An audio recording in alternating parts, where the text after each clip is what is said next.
Welcome to The Source, where we combine the headlines with in-depth conversations with the newsmakers themselves. Today on the program, the President speaks to the nation. I'm trying to govern the way I promised. Alleging ouster plots against him. Kill me, you can oust me. Sige.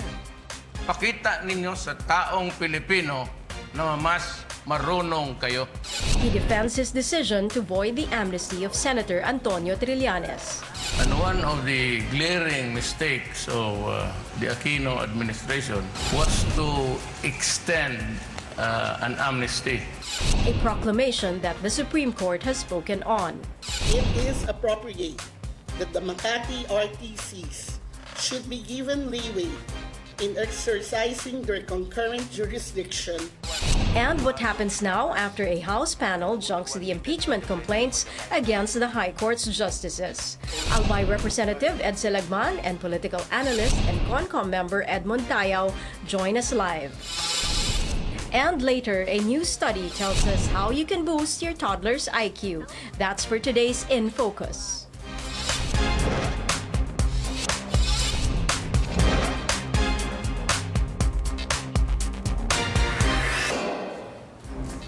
Thank you for joining us. Sitting in for Pinky Webb, I'm Cherry Mercado. It was supposed to be an address to the nation. Then it became a press conference with the president. But an hour before the scheduled event with reporters, Malacanang changed plans again. It prepared a so-called tete-a-tete with the president, a one-on-one interview with a member of the cabinet. Our senior correspondent, Ina Andolong, runs us through the discussion. What was supposed to be a press conference ended up as a one-on-one interview with his chief presidential legal counsel, Sal Panelo. Malacanang calls it a tete-a-tete, which lasted for an hour and a half. One of the more inevitable topics, Senator Antonio Trillanes. President Duterte says he has proof that Trillanes is working with the Communist Party of the Philippines in an ouster plot. We have the evidence and we have the conversation provided by a foreign country, sympathetic to us. The president is firm on his position that Trillanes' amnesty is flawed because only a president, not a defense secretary, can grant it, as in Trillanes' case. As the chief executive stresses that he's not out to silence his critics, I have yet to sign anything ordering the arrest or the silencing of anybody in this government, especially the critics. The fact that they are doing it every day. He goes on attacking his most vocal one. He claims Trillanes owns several houses. Duterte also links the senator's mother to transactions in the Philippine Navy, the same institution the senator served. The president dares soldiers who may want to unseat him to join Trillanes and his Magdalo group. But it comes with a warning. Yung kayong may nakita at nakita ninyong may ginawa si Trillanes, para sa inyo, go to them on stage, a mutiny or revolution or whatever. You are free to do that. As a matter of fact, I am encouraging you. Para tapos na. Just be careful na yung pagsagwatan ninyo dyan sa Magdalo. Because Magdalo is not all in agreement in membership to destabilize or overthrow the government.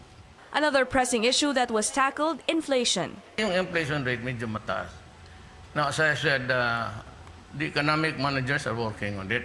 The president mentions measures he's considering to help ease the rising prices, such as importing cheaper rice from Sabah and dismantling checkpoints in the provinces where, as he claims, some goods are stolen, forcing farmers to jack up their prices. He also vows to finally fulfill his promise to have a third player in the telecommunications sector, something which he initially hoped to have been up and running in the first quarter of 2018.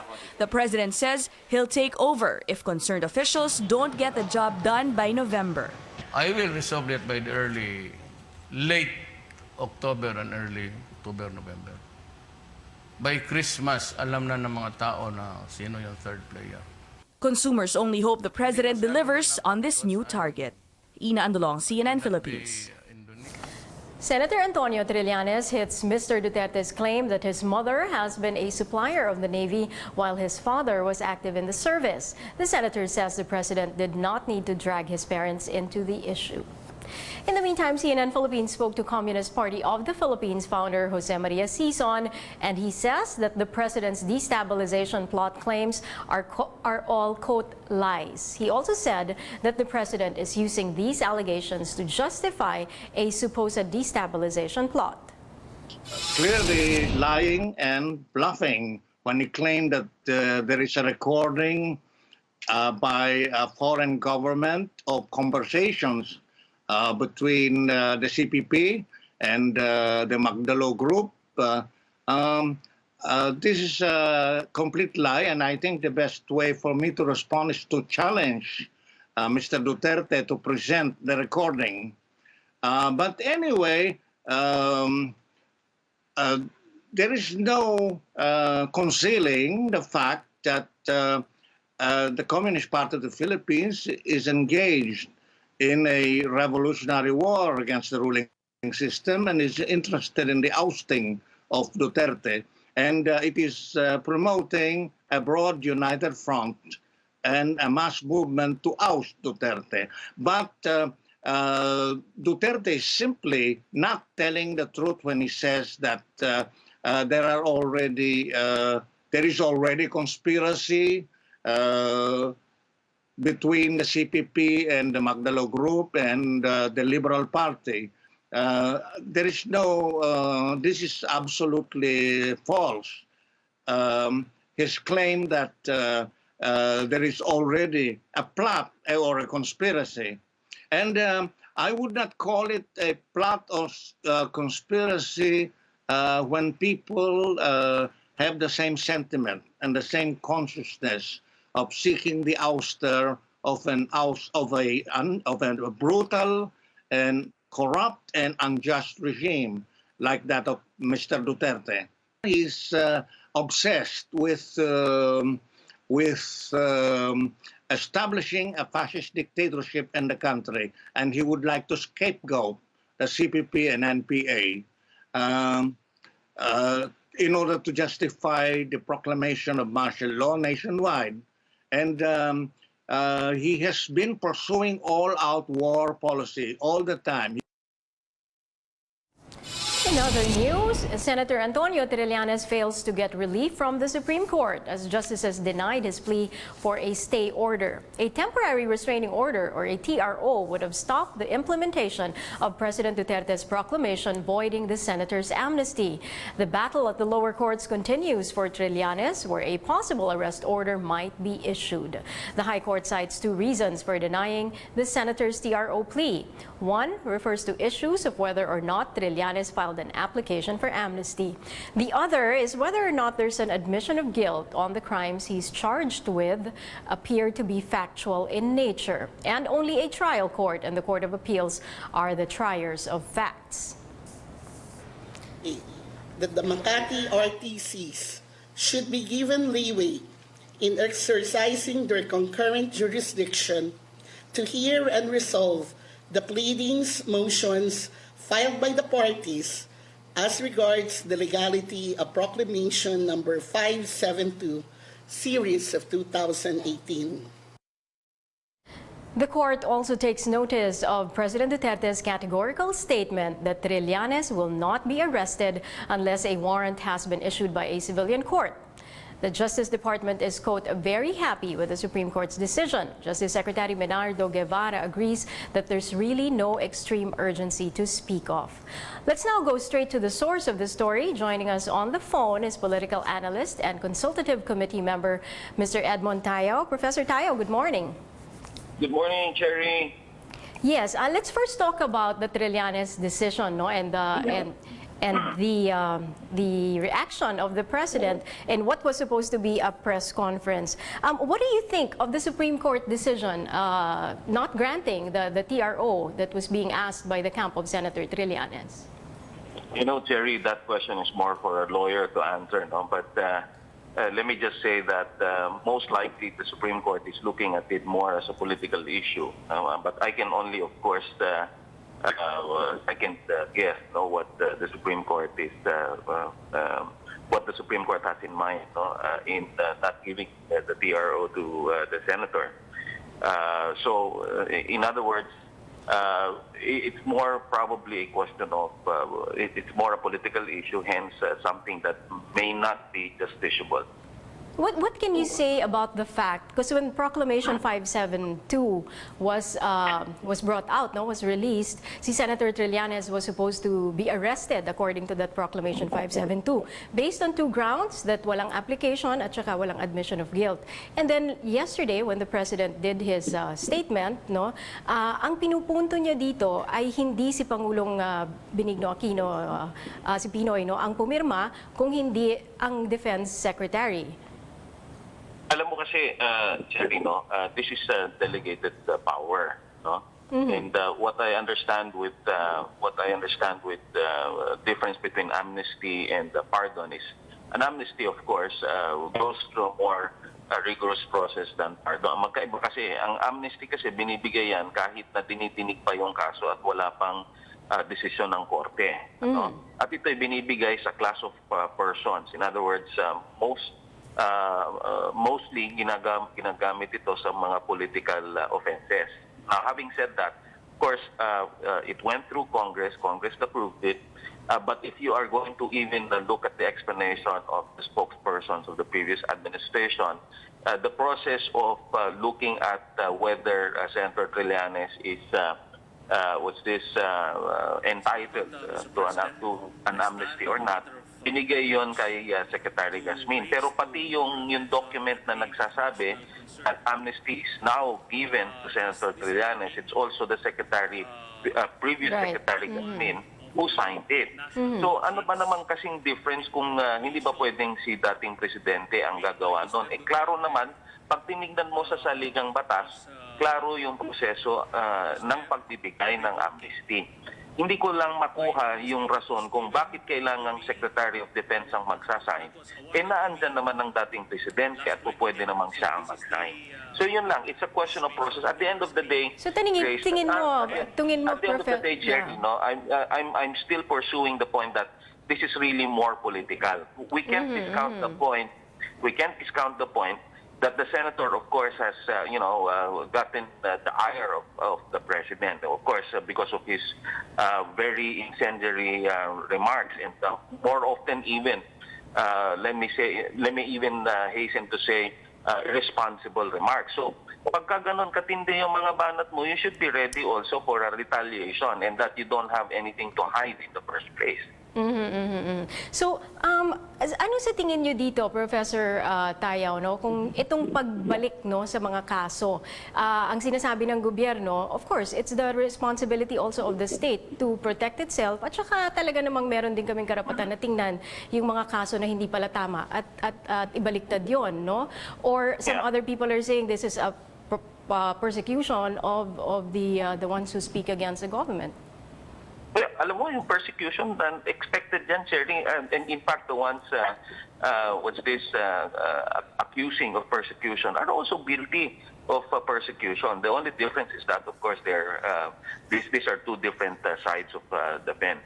That's why I was saying, if you are very much into criticizing a sitting president, regardless as to who's the sitting president, and this happened also even with the previous president, and I don't have to give you the names as to who were persecuted then, but at the end of the day, if you are going against a sitting president, you should be very much ready for this to happen. But for us to come up with a sweeping conclusion suggesting that this is a trend and that therefore that everyone criticizing the government is now in line for the same treatment, I don't think so that is happening. So kanina, Professor Tayao, nakausap namin si Ginoong Joma Sison regarding the destabilization plots, Yeah. Napakinggan ko nga yan. Ano na rin tayo, marami na rin tayong people power. We don't know, it's going to take a lot probably before the Filipinos can go out there again, But even before the President came out yesterday for his 3 o'clock supposedly speech to the nation, na naging interview with the Cabinet Secretary, meron ding mga ingay-ingay na baka magdedeklara ng martial law o baka itong magkakaroon ng ebidensya talaga dito sa destabilization plots. Your comment? Alam mo, this is the third time that we are going to hear this so-called warnings against this administration. And there's even this revolutionary government supposedly that's being floated by some people identified with the administration. But nevertheless, as you've already said, we have had so many EDSAs already, extra-constitutional means of putting someone in place of a sitting lead. So we have so much of that already. And you started with the premise of Joma Sison and the Reds. I don't know if you will agree, but we can review all those successful EDSAs, EDSAs 1 and 2. And the difference between the two is that there were so many red flags in both the EDSAs. And when the third and the fourth attempts happened, the red flags really did no longer help in getting the attention and support of the people. Now, also having said that, you might want to look into why the left or the CPP-NPA had been in negotiations with several administrations for decades now, and not one managed to get past stage 1, except for this administration. But still, as you know, of course, it's now suspended, and it's unlikely that it will be revived. But if you compare that with the MILF and the MNLF, how many agreements have already been concluded? So what I'm just saying here is that you can very well compare the nature of the two insurgency movements. One could be very sincere in negotiating in good faith with the government, with the Filipino people, and the other one not so much in good faith. And we are very much, we very much have all the details there. Like, you're in a negotiation, and still your people are still into, violence and illegal activities in the countryside. So, ang akin dito is more of credibility na lang, Cherry, So, but sinabi naman ni Secretary Lorenzana na wala pang ebidensya na meron ng sabwatan between the left, the liberals, and the Magdalo. Let's take it from there.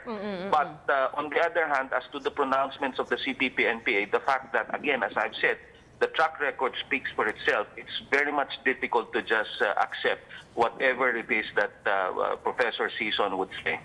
So paano kaya natin i-reconcile yun, no? Sinasabi ni General Lorenzana, wala. Pero ang sabi naman ng Pangulo, meron. And he's in fact... Hindi sinabi ni Secretary Lorenzana wala. Ang sinabi niya, wala pang direct na ebidensya.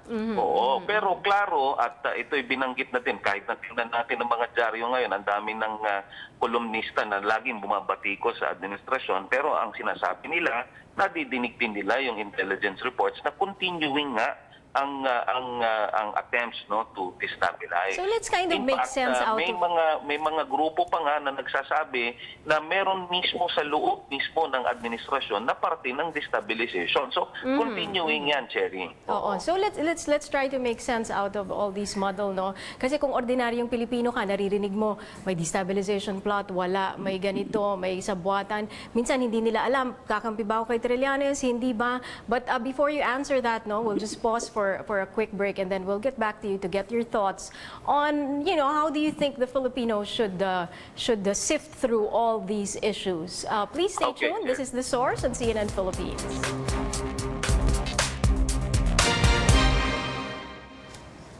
You're watching The Source on CNN Philippines, and our guest today, Albay 1st District Representative Edcel Lagman. Good morning to you, Congressman. Good morning, Jerry. So, kahapon po sa sa Kongreso, medyo natalo na kayo on the second round. What really happened, and what are your thoughts and reactions about Hindi naman kami natalo, inapi lang kami.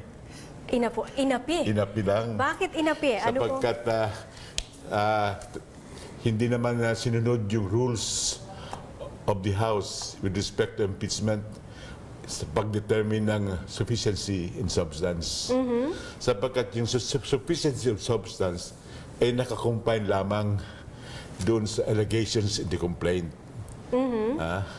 Kung meron bang probable, meron bang itong tinatawag na constituting the offenses charged, meron bang sufficient recital. But this is a vote of 27, That's correct. 27 to 1. It's not the number of votes against us, but whether it was a judicious and fair voting.